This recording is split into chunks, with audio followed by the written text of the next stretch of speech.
بسم اللہ الرحمن الرحیم۔ جنت کے پتے قسط نمبر 23 باب نمبر 7 کا آغاز۔ مرمرہ، سمندر، نمکین پانی۔ عائشہ نے مسکرا کر ان کو دیکھتے ہوئے چھرا اپنے سیب کی ایک طرف رکھا۔ ہاں تو بہارے، وہ کیا چیز ہے جو پانی کے اندر ایک صندوق میں ریت کے ذرے سے بنتی ہے؟ حیا وہ مٹی کے ذرے سے بنتا ہے اور اس کا صندوق جب قتل کیا جاتا ہے تو چھرا گھوم کر قتل۔ وہ جوش سے بے ربط جملے بولتی عائشہ کے ہاتھوں کو دیکھ رہی تھی جو چاندی سے چمکتے سیب میں چھرا چلا رہی تھی۔ سیب کا خول چٹخا۔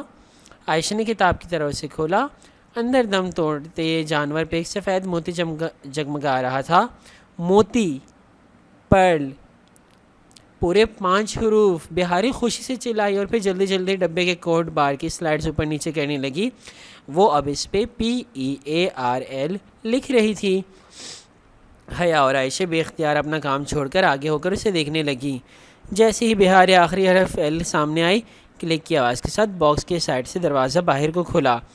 حیا کی توقع کے برعکس وہ باکس اوپر ڈھکن کے بجائے سلائڈ کی دراز سے کھلتا تھا۔ دراز میں سیاہ مخملی کپڑا بچھا تھا اور اس پہ ایک نازک سا نیکلس رکھا تھا۔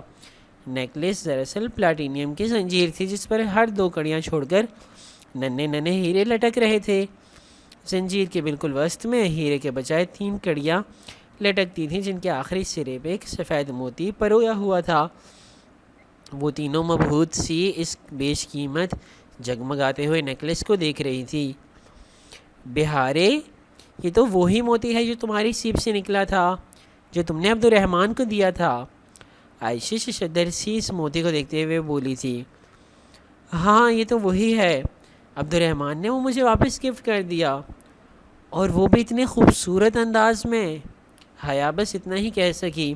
اسے اس تحفے کو دینے کے انداز نے بہت متاثر کیا تھا۔ بہارے نے اپنی ننھی انگلی سے نیکلس اٹھایا اور گردن سے لگایا، پھر چہرہ اٹھا کر ان دونوں کو دیکھا۔ یہ کیسا لگ رہا ہے؟ اس کا چہرہ خوشی سے دمک رہا تھا۔ بہت پیارا، عبدالرحمن نے مجھے کتنا پیارا گفٹ دیا ہے، اللہ اللہ، یہ مجھے یقین ہی نہیں آ رہا۔ وہ اپنے پرس سے آئینہ نکال کر اب ہر زاویے سے اس کو اپنی گردن سے لگا کر دیکھ رہی تھی۔ تم عبدالرحمن کو ضرور تھینک یو کرنا۔ اللہ اللہ، بہاری کی خوشی بیان سے باہر تھی۔ اچھا، ترک اکثر باتوں میں خوشی کے لیے اللہ اللہ کا اظہار کرتے ہیں۔ حیا، میں تم سے بھی خوبصورت لگ رہی ہوں، ہے نا؟ ہاں، تم مجھ سے بھی زیادہ خوبصورت لگ رہی ہو۔ وہ مسکرا کر اسے تسلی دیتی سیب کے خول اٹھانے لگی۔ ابھی اسے پوری مالا بنانی تھی۔ حیا، تم میری تصویر کھینچو، میں اسے سر پہ کراؤن کی طرح پہنتی ہوں کیونکہ میں پرنسس ہوں۔ وہ نیکلس اپنے سر پہ تاج کی طرح پہنے اٹھ کر ساحل پہ جا کھڑی ہوئی۔ اس نے وہ تحفہ 2-2.5 ماہ بعد کھولا تھا، سو آج اس کا دن تھا۔ دھیان سے بہارے، ہوا تیز ہے۔ سمندر کی طرف پشت کیے کھڑی بہارے نے عائشہ کی بات نہیں سنی تھی۔ حیا نے موبائل نکال کر کیمرہ آن کیا، پھر موبائل چہرے کے سامنے لا کر بہارے کو فوکس کیا۔ پرنسس، اب تم ذرا مسکراؤ۔ بہارے بڑے معصوم انداز میں مسکرائی۔ اسے بے اختیار بوئے کے بازار میں سڑک کے وسط میں کھڑی بہارے یاد آ گئی جس کے گرد سیاحوں کا جمگٹھا لگا تھا۔ ریڈ کارپٹ شو پھر سے شروع ہو گیا تھا۔ اسی لمحے ہوا کا ایک تیز جھونکا آیا اور ساتھ پانی بھی۔ اس سے پہلے کہ ان میں سے کسی کی کچھ بھی سمجھ میں آتا، بہارے کے سر سے نیکلس اڑتا ہوا پانی میں جا گرا۔ وہ بکلا کر پلٹی اور پھر اس کی چیخیں ہر سو بلند ہوئیں۔ حیا تیزی سے اٹھی، گود میں رکھی لڑی گر گئی، سیپوں کے خول بکھر گئے۔ وہ بھاگ کر پانی میں آئی۔ بہارے چیختی ہوئی پانی میں ہاتھ مارتی اپنا نیکلس تلاش کر رہی تھی۔ جو لہر اس کا نیکلس چھین کر لے گئی تھی وہ واپس جا رہی تھی۔ حیا ننگے پیر بھاگتی ہوئی لہر کے پیچھے گئی مگر پانی جیت گیا، لہر پلٹ گئی، ہار پانی میں گم ہو گیا۔ بہارے زور زور سے روتے ہوئے چیخ رہی تھی، میرا نیکلس، حیا، میرا نیکلس۔ عائشہ پیچھے سے اسے بازو میں لیے پکڑنے کی کوشش کر رہی تھی مگر وہ کسی بے آب مچھلی کی طرح تڑپتے ہوئے خود کو چھڑا رہی تھی۔ حیا، آگے مت جاؤ، پانی گہرا ہے، وہ گم جائے گا۔ عائشہ اسے آواز دے رہی تھی مگر وہ سب کچھ بلائے بیوقدا کی شہزادی کی تاج ڈھونڈ رہی تھی۔ ساحل کی گیلی ریت، پانی، سمندر، وہ پانی میں ہاتھ مارتی پوری طرح بھیگ چکی تھی مگر نیکلس کہیں نہیں تھا۔ اس نے تھک کر اپنے عقب میں دیکھا جہاں عائشہ بمشکل آنسو رو کے تڑپتی بلکتی بہارے کو پکڑے کھڑی تھی۔ عائشہ میرا نیکلس، عائشہ مجھے نیکلس واپس لا دو۔ وہ پھوٹ پھوٹ کر روتے عائشہ کے بازو خود سے ہٹانے کی صحیح کر رہی تھی۔ نیکلس وہاں کہیں بھی نہیں تھا۔ اسے نمکین گہرائی واپس اپنے اندر لے گئی تھی۔ بہاری کی زندگی کا پہلا اور واحد موتی اس سے کھو گیا تھا۔ بہارے میں نے بہت ڈھونڈا مگر دیکھو جو اللہ کی مرضی۔ وہ واپس آئی اور اپنے گیلے ہاتھوں میں بہارے کے ہاتھ تھام کر کہا۔ بہارے کچھ نہیں سن رہی تھی، وہ گردن ادھر ادھر مارتی چلی جا رہی تھی۔ مجھے نیکلس واپس لا دو، کوئی مجھے نیکلس واپس لا دے۔ وہ انگریزی اور پھر ترک میں ایک ہی بات دہراتی ہی بلک بلک کر رو رہی تھی۔ حیا کے گلے میں آنسوں کا پھندا پڑ گیا، اسے لگا وہ خود بھی ابھی رو دے گی۔ وہ مشکل لب بھیج کر ضبط کیے ہوئی تھی، پاک کر کھو دینے کا دکھ وہ پہچانتی تھی۔ میں بھی یہی سوچ رہا تھا جب اس کا جنجر بریڈ ہاؤس ٹوٹا تھا، جب استقلال اسٹریٹ کے اس شاپ میں ڈی جے سر پکڑ کر گر گئی تھی۔ پا کر کھو دینے سے بڑا کرب کوئی نہیں ہوتا۔ اس شام وہ دونوں بمشکل بہاری کو سنبھالتے گھر واپس لائیں تھی اور اب لیونگ روم میں بڑے صوفے پہ بیٹھی تھیں۔ یوں کہ بہاری درمیان میں تھی اور اسے حیا نے اپنے ساتھ لگایا ہوا تھا۔ شام ڈھل چکی تھی اور کھڑکیوں کے پار اندھیرا اتر آیا تھا۔ آتش دان میں مصنوعی لکڑیاں بھڑک رہی تھیں۔ بہاری اسی طرح روئے بلک رہی تھی۔ اس کے آنسوں کا مرمرا تھا جو ختم نہیں ہو سکتا تھا۔ بہارے، میں تمہیں اور نیکلس لا دوں گی، وہ اسے اپنے ساتھ لگائے بہلانے کی کوشش کر رہی تھی۔ مگر وہ ایسا نہیں ہوگا، وہ نفے میں سر ہلاتی روئے جا رہی تھی۔ بالکل اس جیسا لا دوں گی، پرومس۔ مگر وہ عبد الرحمن کا گفٹ نہیں ہوگا۔ عبد الرحمن تمہیں خود ویسا ہی نیکلس گفٹ کرے گا، میں اسے کہوں گی، مگر اس میں میرا موتی نہیں ہوگا۔ عائشہ، اور اس کے بعد وہ ممی کی آواز نکال کے رونے لگی۔ وہ روتے روتے اپنی ماں کو یاد کرتی تو کبھی عائشہ کو پکارتی۔ عائشہ سر گھٹنوں پہ رکھے مغموم سی بیٹھی تھی۔ تمہارا جب دوبارہ موتی نکلے گا تو میں اسے نیکلس میں پرو دوں گی۔ مگر بہاری اس کی کوئی بات نہیں مان رہی تھی۔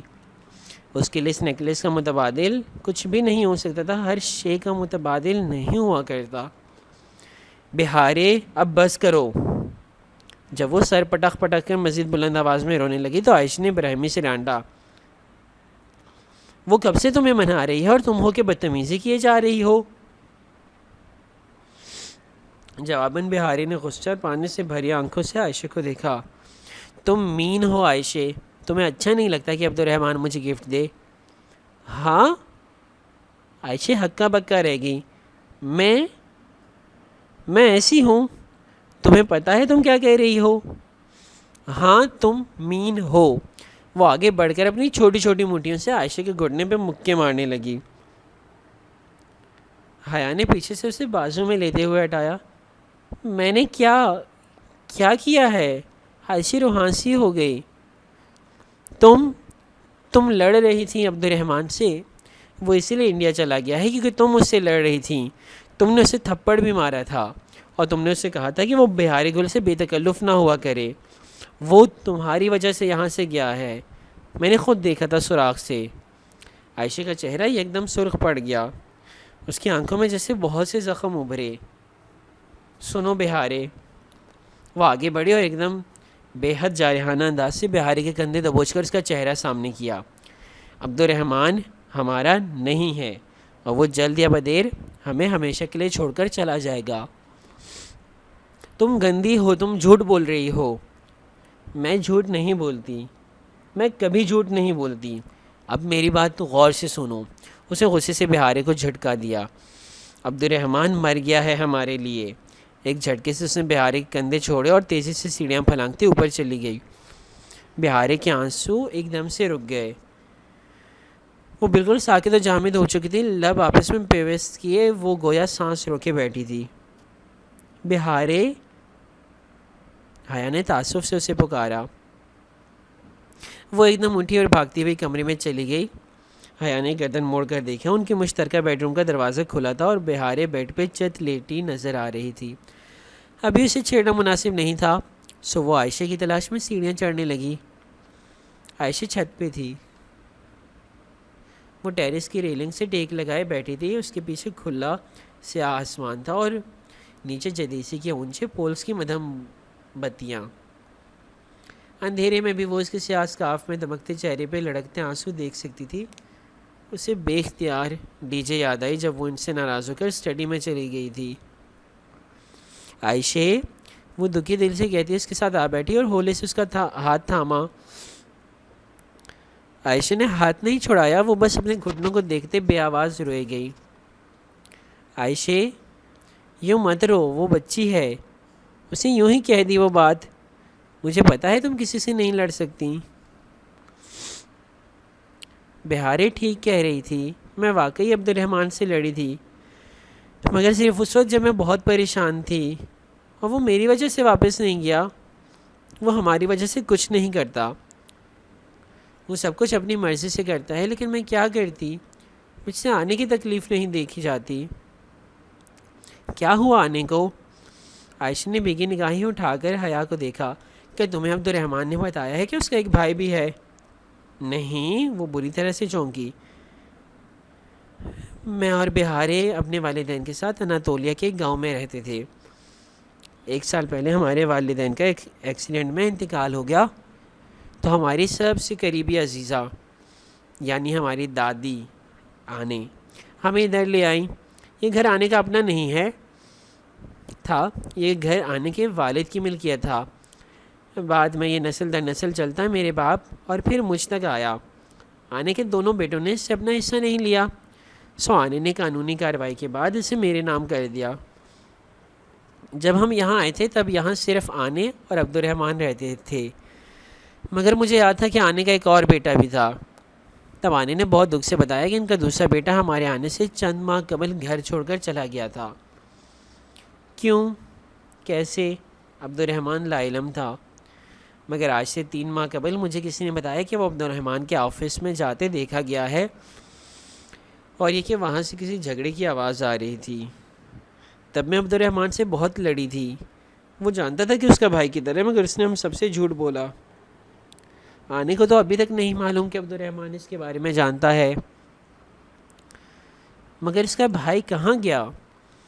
یہی تو میں نے عبد الرحمن سے پوچھا تھا، مگر وہ کسی بات کا ٹھیک جواب دے تب نا۔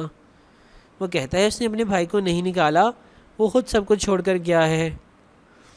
پہلے تو ان دونوں کی بہت دوستی تھی، عبد الرحمن پانی کی طرح اس پہ پیسہ بہایا کرتا تھا، پھر ایک دم سے وہ کیوں سب کچھ چھوڑ کر چلا گیا، یہ میری سمجھ سے باہر ہے۔ آنے اس کو بہت یاد کرتی ہیں، میری سمجھ میں نہیں آتا کہ میں کیسے ان کے لیے کچھ کروں۔ تم نے دیکھا ہوا ہے ان کے دوسرے بیٹے کو؟ جب میں 11 سال کی تھی تب آخری بار اسے اپنے سامنے دیکھا تھا۔ پتہ نہیں ہم وہ اب کہاں ہوگا۔ بعض لوگ کہتے ہیں کہ وہ استنبول میں ہی ہے، مگر ہوٹل گرینڈ میں عمومی تاثر یہی ہے کہ وہ یونان چلا گیا اور وہاں پہ ہوٹل گرینڈ کی چین میں کام کر رہا ہے۔ مگر یقین مانو یونان میں ہمارے ہوٹل کی کوئی شاخ نہیں ہے۔ وہ اب رو نہیں رہی تھی، مگر اس کی آواز آنسوں سے بوجھل تھی۔ عائشہ، تم اور بہارے عبد الرحمن کی اتنی تعریفیں کرتے ہو، میں نے تم سے کبھی یہ نہیں کہا، مگر آج مجھے یہ کہنی دو کہ وہ استنبول میں خاصا بدنام ہے، لوگ اسے اچھا آدمی نہیں سمجھتے۔ میرا دل ان باتوں کو نہیں مانتا، لوگ مجھے بھی آ کر یہ باتیں کہہ دیتے ہیں، مگر میں جانتی ہوں کہ وہ بہت اچھا ہے۔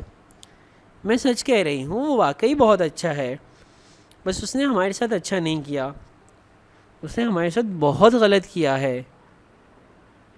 وہ عائشہ کی بات نہیں سن رہی تھی، اس کا دماغ اسی ایک نقطے پہ مرکوز ہو گیا تھا، عبد الرحمن پاشا کا ایک گمشدہ بھائی۔ کوئی بھی شخص یوں ہی اتنا بڑا بزنس چھوڑ کر نہیں جاتا، کوئی تو بات تھی۔ بالآخر اسے عبد الرحمن کی کمزوری مل گئی تھی۔ اب آئے گا اونٹ پہاڑ کے نیچے۔ اگلا منظر، حیا حیا، صبح وہ عائشہ کے زور زور سے چلانے پہ ہڑبڑا کر اٹھی۔ کیا ہوا؟ اس نے پریشانی سے عائشہ کو دیکھا جس کے چہرے پہ ہوائیاں اڑ رہی تھیں. بہارے گھر پہ نہیں ہے, وہ کہیں بھی نہیں ہے. ساری میری غلطی ہے, میں نے کل اسے ڈانٹا تھا.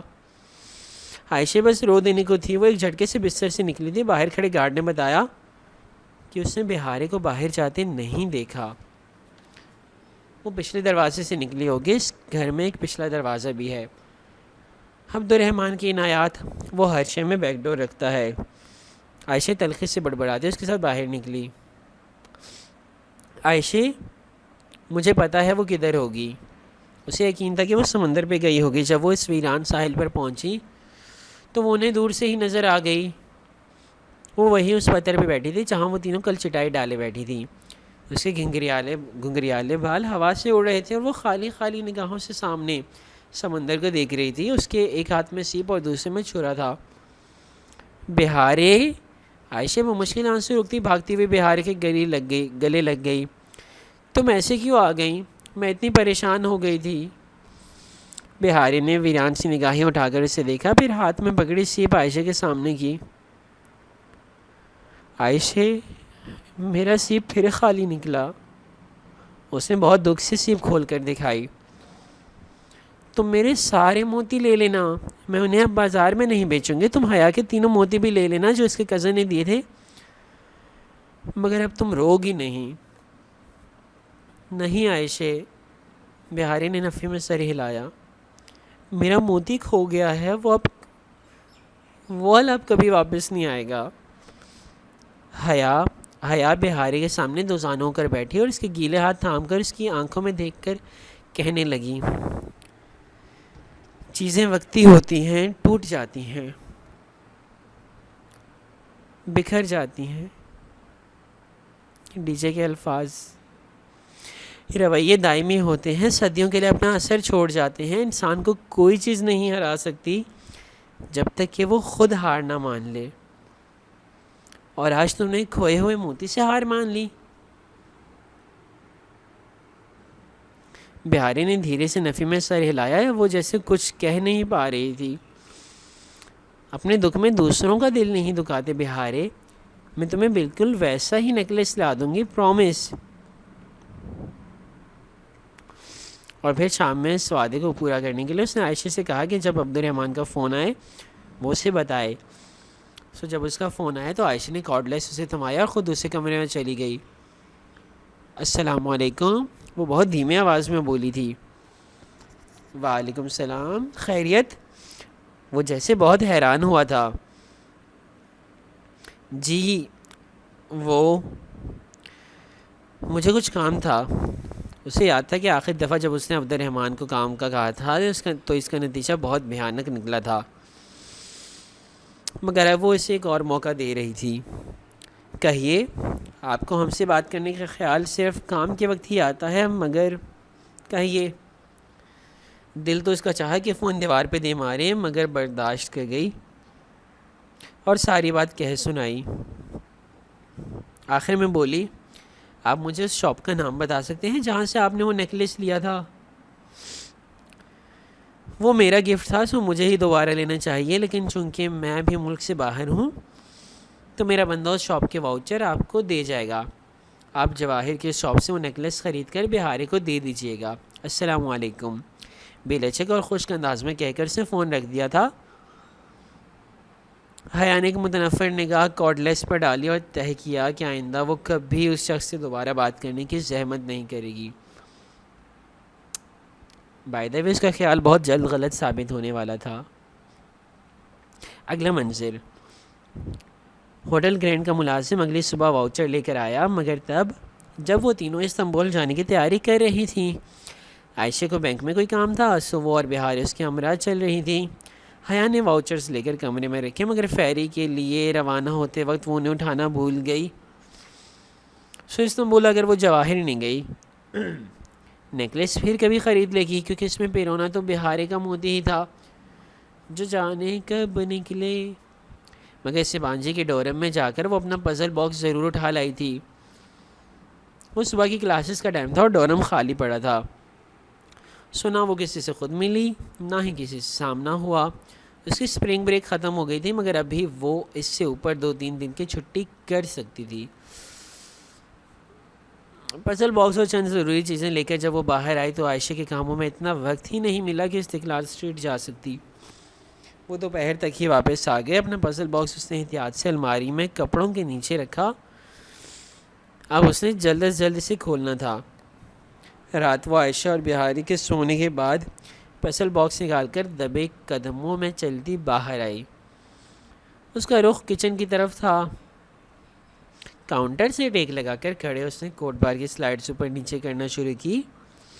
پہلے اس نے عائشہ لکھا، مگر باکس جامد رہا۔ اسے یہی توقع تھی۔ یقیناً باکس لیتے ہی خریدار نے پاسورڈ بدل دیا ہوگا۔ پھر اس نے ینگن لکھا، جو آگ کو ترکی میں کہتے ہیں۔ باکس جوں کا تو رہا۔ اسے یہی امید تھی۔ اب اسے وہ کرنا تھا جس کی طرف ہراکلیتس کا کال اشارہ کر رہا تھا۔ آگ، اصلی والی آگ۔ اس نے ماچس اٹھائی اور تیلی سلگا کر باکس کے قریب لائی، مگر آنچ لکڑی کو سیاہ کرنے لگی اور شعلہ تیلی کو کھا کر اس کی انگلی تک پہنچنے لگا تو اس نے جھنجھلا کر تیلی پھینکی۔ چند لمحے وہ کچھ سوچتی رہی، پھر باکس لے باہر آئی۔ لیونگ روم کا آتش دان سرد پڑا تھا۔ اس نے 9 پھیر کر آگ لگائی تو مصنوعی لکڑیوں کا ہیٹر جل اٹھا۔ وہ باکس کو دونوں ہاتھوں میں پکڑے اس جگہ کے قریب آئی جہاں صرف دہکتے انگارے تھے، شعلے نہ تھے۔ ہیٹر کی تپش اس کی انگلی کو چھونے لگی۔ وہ ضبط کر کے باکس پکڑے بیٹھی رہی، بار بار نگاہوں کے سامنے وہ تکلیف دہ رات ابھرتی۔ جب میں یہی سوچ رہا تھا گرمی سے الاؤ کھولتا مایا، دہکتی سلاخیں۔ اس نے سر جھٹک کر توجہ پزل باکس کی طرف مرکوز کی۔ اس نے اسے ذرا ترچھا پکڑ رکھا تھا، یوں کہ اس کے دونوں اطراف انگاروں کے سامنے تھی۔ جو طرف ذرا زیادہ سامنے تھے اس پہ حروف ابھرنے شروع ہو گئے تھے۔ حروف بلکہ الفاظ، فکرے۔ اس نے حیرت سے باکس کی سائڈ کو دیکھا جس کا رنگ تپش کے ساتھ سیاہ ہو رہا تھا اور اوپر سنہری سے الفاظ ابھر رہے تھے۔ وہ شاید لاشعور طور پر کسی 6 حرفی لفظ کی توقع کر رہی تھی، مگر یہاں تو حیا نے باکس آگ سے ہٹا کر دیکھا۔ اس پہ لکھے 2 فکرے واضح تھے۔ وہ کوئی نظمیہ شعر تھا۔ Mark Twain Homer's doubts, a stick with twin sprouts۔ Homer کے شبہات میں نشان زدہ ایک چھڑی جس کی 2 نوکیں ہوتی ہیں۔ وہ ابھی ان الفاظ پہ ٹھیک سے الجھ بھی نہ سکی کہ اس کی نگاہیں سیاہ ہوتی طرف سے متصل طرف پہ پڑی۔ جو ذرا سی تپش اس جگہ کو ملی تھی اس نے وہاں چند ادھورے حروف ظاہر کیے تھے۔ حیا نے وہ طرف آگ کے سامنے کیا، ادھورے الفاظ مکمل ہو کر ایک شعر ڈھل گئے۔ Around the emerald crucified and the freedom petrified، یعنی مصلوب زدہ زمرد اور ٹھہری ہوئی آزادی کے گرد۔ کسی احساس کے تحت اس نے تیسری متصل دیوار کو آنچ دکھائی۔ باکس کی تیسری طرف بھی کسی جادوئی اثر کی طرح سیاہ پڑنے لگی اور اوپر جیسے کوئی اندیکھا قلم سنہری روشنائی سے لکھنے لگا۔ Snapped there a blooded pine, split there some tears divine۔ ادھر خون میں ڈوبا صنوبر چٹکتا تھا اور آفاقی آنسو بگڑتے تھے۔ اب کوڈ بار سے متصل 2 دیواریں اور تیسری جو کوڈ بار کے بالکل متوازی تھی حروف سے بھری جا چکی تھی۔ باقی اوپر ڈھکن کی سطح جہاں ہراکلیتس کا کال لکھا تھا رہ گئی تھی، یا پھر نچلی طرف۔ اس نے دونوں کو آنچ دکھائی مگر کچھ نہ ہوا، اب صرف کوڈ بار والی طرف بچ دی۔ حیا نے احتیاط سے اس کو انگاروں کے قریب کیا۔ جیسے جیسے تپش لکڑی کو چھوتی گئی کوڈ بار کے 6 چوگٹوں کے اوپر ایک شعر ابھرتا گیا۔ A love lost in symbolic smell under which the lines dwell۔ علامتی خوشبو میں ایک پیار کھو گیا جس کے نیچے لکیریں رہتی ہیں۔ پزل باکس کا آخری شعر 8 مصروں کی نظم مکمل ہو گئی تھی۔ اب یہ نظم کس طرف اشارہ کر رہی تھی یہ اس کو ابھی سوچنا تھا۔ پہلی بار اسے بری طرح سے معتصم کی کمی محسوس ہوئی تھی۔ بہاریں پھول چننے کے لیے گئی تھی اور اب نیچے درختوں میں ادھر ادھر بھاگتی پھر رہی تھی۔ نیکلس کا غم اب تک اسے بھول چکا تھا۔ وہ عائشہ کے ساتھ ایک درخت تلے چٹائی پہ بیٹھی اس کی ہدایت کے مطابق ہاتھ میں پکڑے لکڑی کے ٹکڑے کو تراش رہی تھی۔ سپہر کی نرم سی دھوپ سرخ صنوبر کے درختوں سے چھن چھن کر ان پر گر رہی تھی۔ ایک پزل باکس بنانے کے لیے 507 لکڑی کے چھوٹے بڑے ٹکڑے درکار ہوتے تھے۔ خاصا محنت طلب کام تھا۔ عائشہ نے اناتولیہ کے گاؤں میں کسی معمر چینی کاریگر سے فن سیکھا تھا۔ تمہیں واؤچرز منگوانے کی ضرورت نہیں تھی، عبد الرحمن کی تو قیمتی تحائف دینے کی عادت ہے، یوں ہی بہاری کی عادتیں بگڑتی جائیں گی۔ اس کی بات پہ حیا نے سر اٹھایا۔ اس نے ڈھیلی چوٹی باندھ کر آگے کو ڈال رکھی تھی اور چند لٹیں چہرے کے اطراف میں جھول رہی تھی۔ میں تو اپنی طرف سے دینا چاہتی تھی مگر اس نے میری پوری بات ہی نہیں سنی۔ اب لے ہی آیا ہے تو واپس کیا کرنا۔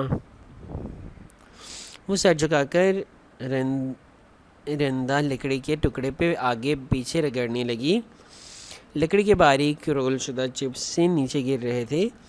اور وہاں بہارے نے تمہارے لیے کچھ خریدا تھا۔ اسے لگا اس نے تم سے اس دن بہت بدتمیزی کر دی تھی۔ اچھا، کیا خریدا ہے؟ وہ مدھم مسکراہٹ کے ساتھ پوچھنے لگی۔ ایک ریشمی اسکارف ہے، مگر میں تو سر پہ اسکارف نہیں لیتی۔ بے اختیار اس کے لبوں سے نکلا، پھر پچھتائی۔ کسی کے تحفے کے لیے ایسے تو نہیں کہنا چاہیے۔ کوئی بات نہیں، تم گردن میں لے لینا۔ ہاں یہ ٹھیک ہے۔ وہ مسکرا کر دوبارہ رندہ لکڑی پہ رگڑنے لگی۔ تمہیں پتہ ہے عائشہ، جب میں چھوٹی تھی نا، 10-11 سال کی، تب مجھے اسکارف پہننے کا بہت شوق تھا۔ میرے ابا اور تایا فرقان دونوں مجھے اکثر سر ڈھانپنے کو کہا کرتے تھے، انہیں ایسے بہت اچھا لگتا تھا۔ میری اماں بھی چاہتی تھی کہ میں سر ڈھکا کروں تاکہ میرے چہرے پہ نور آ جائے اور میں اللہ تعالیٰ کے بہت قریب ہو جاؤں۔ انہوں نے مجھے قرآن حفظ کرنے کے لیے ایک اسلامک اسکول میں بھی داخل کرایا، مگر میں وہاں سے تیسری روز ہی بھاگ آئی۔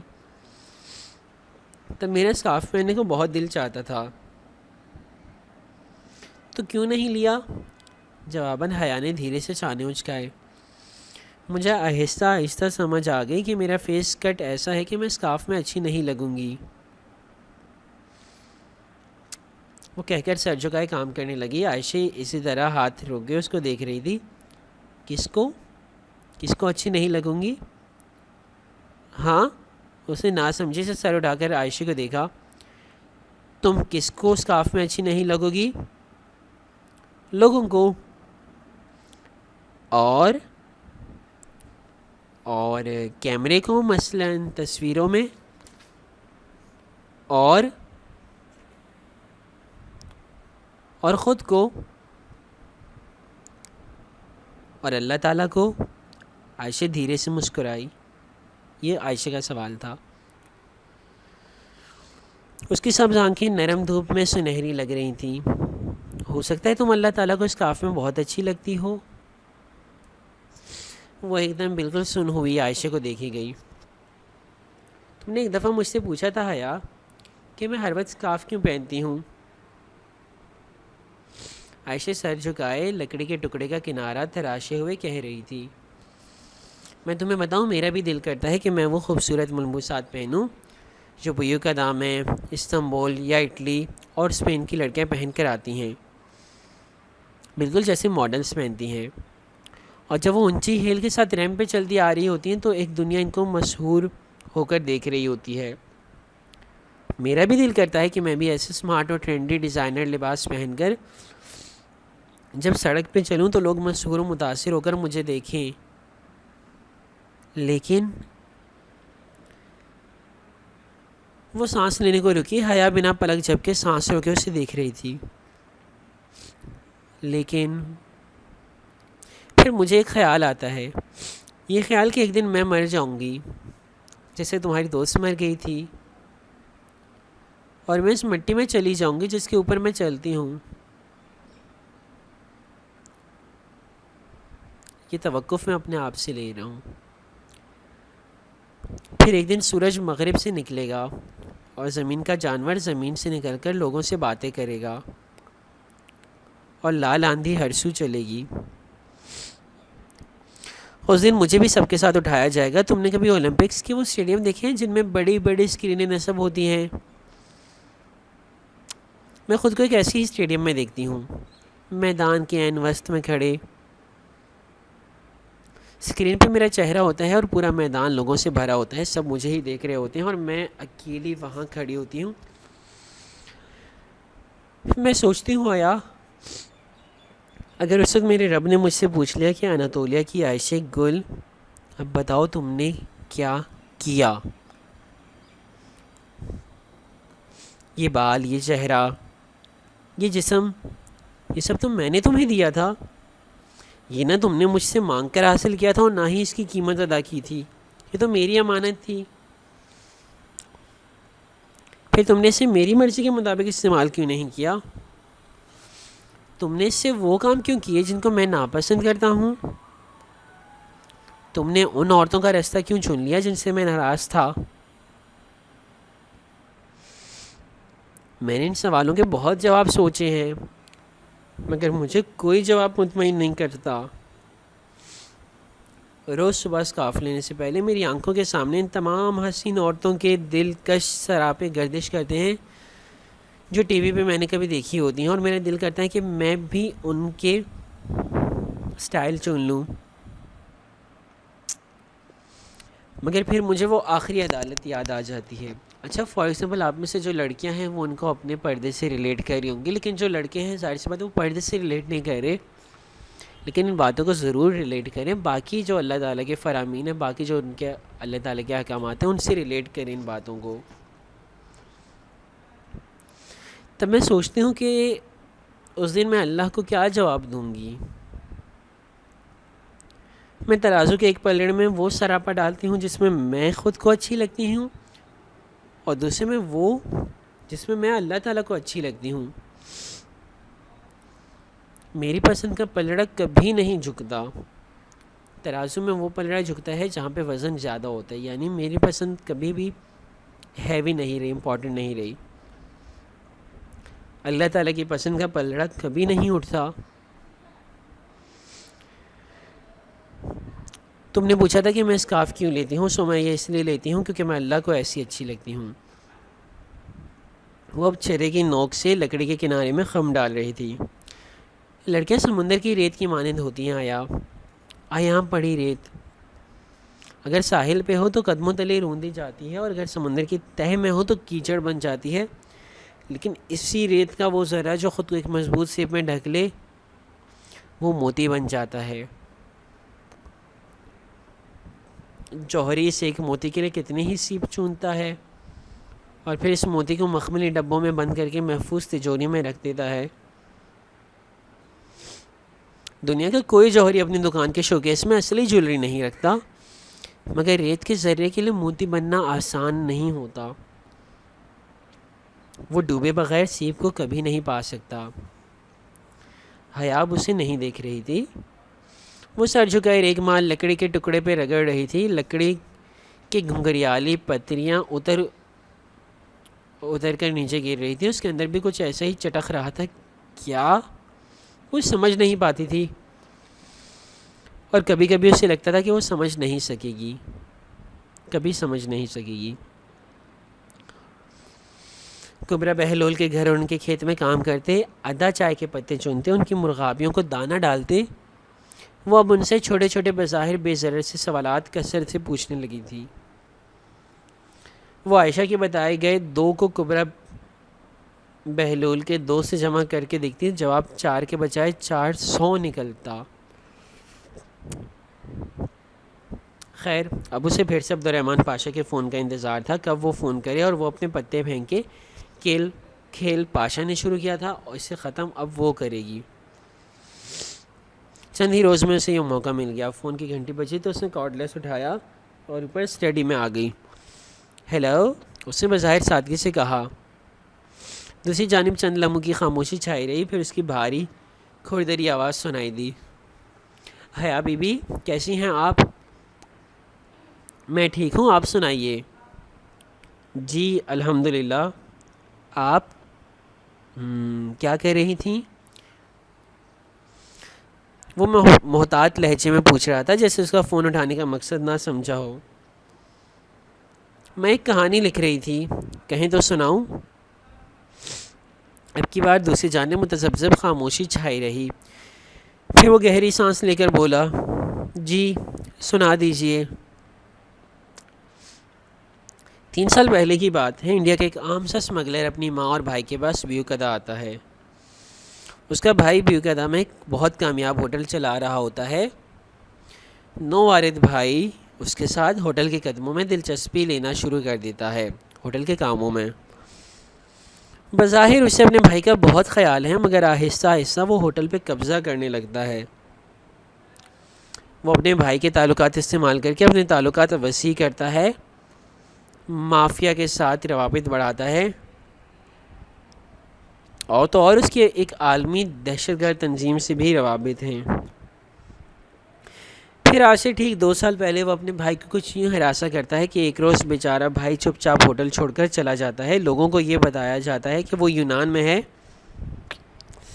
مگر وہ در حقیقت کہاں ہے یہ اس بڑے بھائی سے بہتر کوئی نہیں جانتا، اور اسے باس پرس کرنے والا کوئی ہے بھی نہیں سوائے ایک بوڑھی عورت اور 2 معصوم لڑکیوں کے۔ یوں وہ عام اسمگلر استنبول کے بارسوخ ترین افراد میں شامل ہو جاتا ہے۔ اب بتائیے کیسی لگی کہانی؟ کہتے ہیں تو پبلشنگ کے لیے دے دوں؟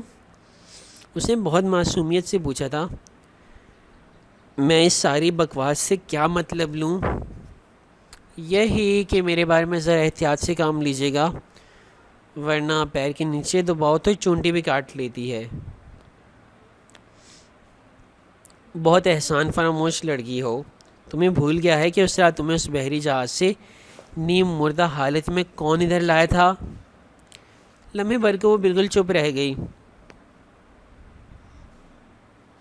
میں پرسوں بیوقدہ واپس آ رہا ہوں، تم نے جب تک ادھر رہنا ہے تم رہو، میں ادھر نہیں آؤں گا، اور نہ ہی تمہارے راستے میں آؤں گا، سو تم بھی میرے راستے میں آنے کی کوشش مت کرنا۔ دھمکی آمیز لہجہ اس بات کا خماس تھا کہ اس نے وہی ہاتھ رکھا ہے جہاں سب سے زیادہ درد ہوتا ہے۔ میں نے کیا کرنا ہے اور کیا نہیں، اس کا فیصلہ ابھی نہیں کیا میں نے، اسے محسوس انداز میں کہہ کر فون رکھ دیا۔ میجر احمد کا شکریہ جس نے ایک دوسرے نہج پہ سوچنا سکھایا تھا۔ پتہ نہیں کیا ہوگا۔ عبدالرحمن پاشا اتنا بڑا اسمگلر اور حیا اس کو دھمکی دے گی اور عبدالرحمن کچھ بھی نہیں کہے گا یا ڈر جائے گا تو ظاہر سی بات ہے جان سے مار ڈالے گا۔ ایسے بڑے اسمگلر کے لیے بڑا آسان ہوتا ہے جان سے مار ڈالنا۔ خیر یہ میں ویسے ہی بتا رہا ہوں، آپ بالکل یہ من سوچنے لگ جانا کہ حیا مر جائے گی، حیا زندہ رہے گی آخر تک، کیا ہوتا ہے اس کے ساتھ میں بھی جانوں گا، آپ بھی جانیں گے انشاءاللہ۔ اگلی قسط میں اپنا خیال رکھیے گا۔ اللہ حافظ۔